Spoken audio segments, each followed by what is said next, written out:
Hello guys, तर आज आम्ही चाललो आहे खास शिर्डींच्या साईबाबांच्या भेटीला. तर सकाळी पुण्यावरून आम्ही निघालो, पण थोडं पावसाचं वातावरण होतं, बट आम्ही एस टीमध्ये बसलेलो होतो म्हणून काय वाटलं नाही. बाईकवर असतो तर हवा तंग झाली असती. तर तब्बल 2 तासांच्या प्रवासानंतर आम्ही पोहोचलेलो आहोत शिर्डीमध्ये. तर शिर्डीमध्ये आम्ही कपडे वगैरे चेंज केले, लगेज आमचं तिथंच ठेवलं. तुम्ही शिर्डीमध्ये एंटर झाल्यानंतरच तुम्हाला इथे लगेज वगैरे ठेवायची सुविधा असते. त्यानंतर आम्ही आतमध्ये आलो तर हे लहान लहान मुली इथे सुंदर सुंदर गाणे म्हणत होत्या. ते ऐकल्यानंतर आम्ही मंदिरामध्ये गेलो, बट मंदिरामध्ये शूट करण्यास मनाई होती, म्हणून आम्ही तिथलं दर्शन घेऊन डायरेक्ट बाहेरच्या साईडला आलो. त्यानंतर मला जरा भूक लागली होती, त्यामुळे माझी फेवरेट कैरी घेतली आणि आम्ही आलो बाबांच्या बाहेरच्या पुतळ्याकडे.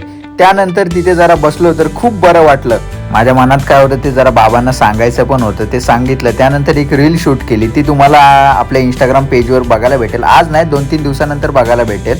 त्यानंतर रील वगैरे सगळं काढून झालं, दर्शन वगैरे सगळं व्यवस्थित भेटलं. त्यानंतर आम्ही बाहेर आलो, तर बाहेर गन्ने का ज्यूस घेतला आणि त्यानंतर आम्ही ट्रेनने निघालो आमच्या घरी. तुम्हाला जर ही रील बघायची असेल तर गाईज आपल्या इंस्टाग्राम पेजला फॉलो करा, मी ID डिस्क्रिप्शनमध्ये देतोय. तर गाईज आता आपले असेच कंटिन्यू व्लॉग येत राहतील. तुम्हाला पण आपले व्लॉग आवडले असेल तर व्हिडिओला लाईक करा, कमेंट करा आणि नेक्स्ट तुम्हाला डेस्टिनेशन कुठे पाहिजे ते मला कमेंटमध्ये कळवा. आणि चॅनलवर नवीन असाल तर चॅनलला सबस्क्राईब करा. ठीक आहे गाईज, बाय बाय.